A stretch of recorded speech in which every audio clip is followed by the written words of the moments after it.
request, or rather with respect to the financial year 2025-2026, other laws providing for additional allocation to county governments only relate to the respective financial years during which the allocations were undertaken. So this particular bill is solely for this financial year, that is the 2025-2026 financial year. So it makes a provision for the transfer of conditional and unconditional additional allocations from the national government share of revenue and from development partners to the county governments. And once passed, the bill will ensure that counties can access additional funds from the national government and development partners to facilitate the exercise of their functions as designated under Part 2 of the 4th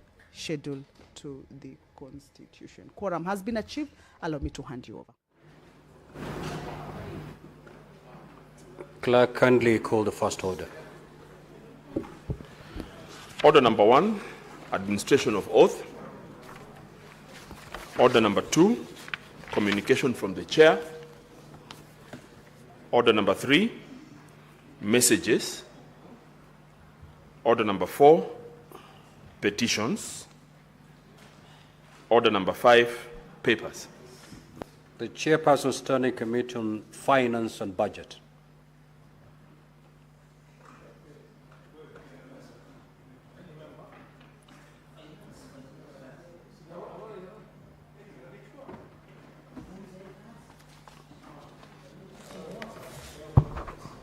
Thank you, Mr. Speaker. Mr. Speaker, sir, I beg to lay the following paper on the table of this Senate today, the 30th of October 2025, being the report of the Standing Committee on Finance and Budget on its consideration of the National Assembly amendments to the county government's additional allocations, number 2 bill, Senate Bills number 8 of 2025. I thank you, Mr. Chairman. And my apologies for the chairman. Next order. Order number 6, notices of motion. The Chairperson Standing Committee on Finance and Budget.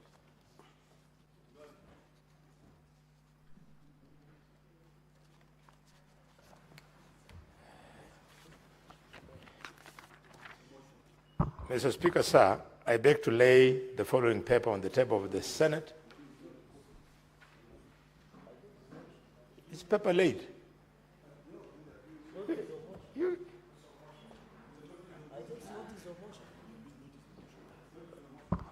Mr. Speaker, I beg your pardon. I rise to give notice of the following motion: that the report of the Standing Committee on Finance and Budget on its consideration of the National Assembly amendments to the county government's additional allocations, number 2 bill, Senate Bills number 8 of 2025, be issued. The notice is so issued. Thank you, Mr. Speaker. Next order. Order number 7, questions and statements. Statements pursuant to Standing Order 53-1. Senator for Nairobi City County, the Honorable Edwin Sifuna.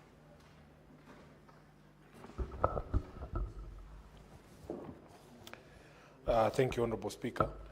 I rise pursuant to Standing Order 53-1 to seek a statement from the Standing Committee on Education on a matter of nationwide concern regarding the persistent and systemic non-payment of allowances to teachers who supervise extracurricular activities and national examinations across the country. Mr. Speaker, as you know, October is the month we celebrate the World Teachers' Day on the 5th, and we had our celebrations here in Nairobi. It has become humiliating for teachers to accompany students to sports and other extracurricular activities without receiving their rightful allowances while the students are fully facilitated, thereby compromising their ability to secure decent accommodation and meet essential out-of-pocket expenses. These allowances remain unpaid even after teachers have diligently fulfilled their duties, with similar frustrating experiences reported among those assigned to supervise national examinations. In the statement, the committee should address the following: the reasons for the non-payment of allowances owed to teachers who participated in the East African Secondary School Games held in Kakamega in August of 2025, the status and a definitive timeline for the disbursement. Secondly, the reasons for the delay in the payment of allowances to teachers who took part in the East Africa Drama and Music Festivals held in Kampala, Uganda in August of 2025, and indicate the specific date by which these payments will be done. Thirdly, the underlying causes of the recurring delays in compensating teachers who supervise national examinations, and outline why this essential duty continues to be inadequately and untimely remunerated. Lastly, Honourable Speaker, the policy recommendations and operational measures to ensure that teachers are promptly facilitated whenever they are deployed for duties outside their official workstations. I thank you, Honourable Speaker. Honourable Senator Hamida Kibwana. Mr. Speaker, I wanted to request, can I be next, because one of the other statements are coming also. I only have one, but then there are two more. Thank you, Mr. Speaker. I rise, the statement is on the rapid test for sickle cell. Mr. Speaker, sir, I rise pursuant to Standing Order 53-1 to seek a statement from the Standing Committee on Health on a matter of national concern regarding the rapid test for sickle cell disease. Mr. Speaker, sir, sickle cell disease is an inherited blood disorder in Kenya, common in western and coastal regions of the country. Early detection is vital to prevent complications and reduce child mortality. The introduction of accurate rapid diagnostic tests marks a major breakthrough, offering fast, reliable results even in rural areas with limited labs. This innovation enables early treatment, better patient care, and large-scale community screening, including for newborns and expectant mothers, advancing Kenya's universal health coverage goals. In the statement, the committee should address the following. Number one, whether the Ministry of Health has validated and approved the use of the rapid sickle cell test in Kenya, including measures in place to ensure its availability and affordability across public health facilities. Number two, plans to community-level screening, particularly targeting newborns and expectant mothers. Number three, steps being taken to train healthcare workers on the proper use of the test. And finally, monitoring systems to track reliability and the long-term impact of the test on patient care and public health. I thank you, Mr. Speaker. Senator Andrew Omtata.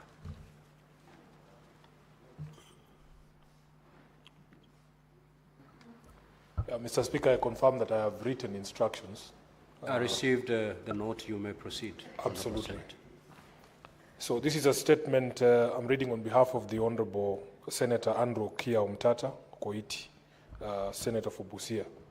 Mr. Speaker, sir, I rise pursuant to Standing Order 53-1 to seek a statement from the Standing Committee on Trade, Industrialization and Tourism on a matter of countrywide concern regarding the privatization and the current operations of the Webuye Pan Paper Mills, now known as Rai Paper Mills.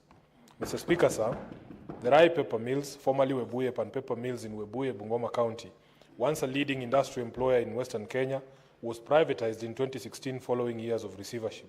The factory was reportedly sold to Talo Chan Limited, a subsidiary of the Rai Group, at a price of Kenya shillings 900 million, despite an earlier agreement. An earlier government investment exceeding Kenya shillings 6 billion. Questions have since arisen concerning the valuation, transparency and compliance with the Public Procurement and Asset Disposal Act 2015 and the socio-economic outcomes of this privatization. The public has expressed concern about the lack of information regarding the terms and conditions of the sale, including whether it was a full transfer or a lease agreement, the revenue and employment impact since the takeover, the payment of terminal benefits to former employees, and whether the process complied with the national laws and policies governing the disposal of public assets. In the statement, the committee should address the following issues. Number one, an itemized details of the sale and purchase agreement, including leases where applicable, including disclosure of the valuation report used to determine the sale price of Kenya shillings 900 million, and whether the sale complied with the Public Procurement Assets and Disposal Act 2015 and the Privatization Act 2005. Secondly, the role played by the Privatization Commission or any other public agency in approving the transaction. Thirdly, the current operational levels of the pan paper mills under the RAI Group management, including annual production capacity, turnover, and employee details. Fourth, whether the investor has met the investment commitments and modernization plans outlined at the time of acquisition, and the mechanisms in place to ensure compliance with the industrial safety, environmental, and labor standards. And finally, Honorable Speaker, remedial action to be taken in the event the law was violated during the privatization process and or if the RAI Group has failed to deliver on its terms of the contract. I thank you, Honorable Speaker. Senator Chimera.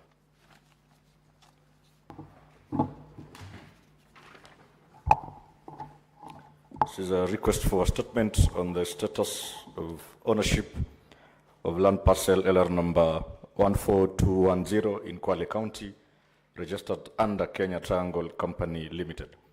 Mr. Speaker, sir, I rise pursuant to Standing Order 53.1 to seek a statement from the Standing Committee on Lands, Environment and Natural Resources on a matter of county-wide concern regarding the status of ownership and the proposed sale of land parcel LR number 14210, registered under Kenya Triangle Company Limited in Kwale County. Mr. Speaker, sir, there is growing concern over the fate of residents currently occupying land parcel LR number 14210, following reports of a proposed sale of approximately 110,000 acres excised from the larger 172,000 acre Kenya Triangle Ranch to the government of Kenya. The lack of transparency surrounding the ownership structure, the terms of the proposed sale, and the legal status of the land has created anxiety among local communities, many of whom risk displacement if the transaction proceeds without safeguards.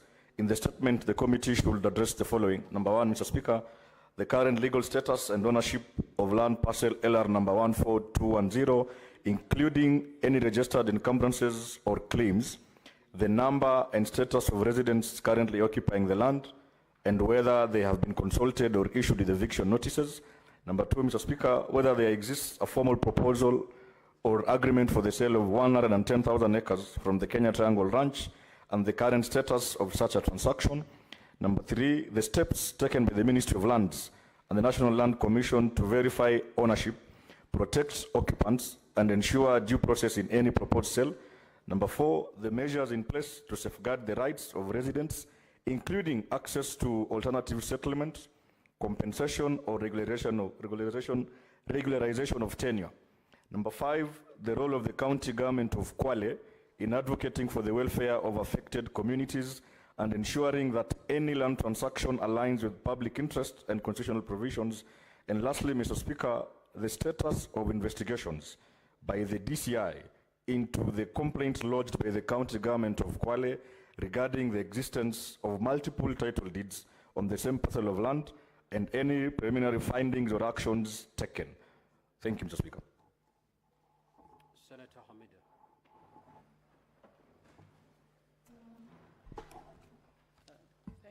Thank you, Mr. Speaker.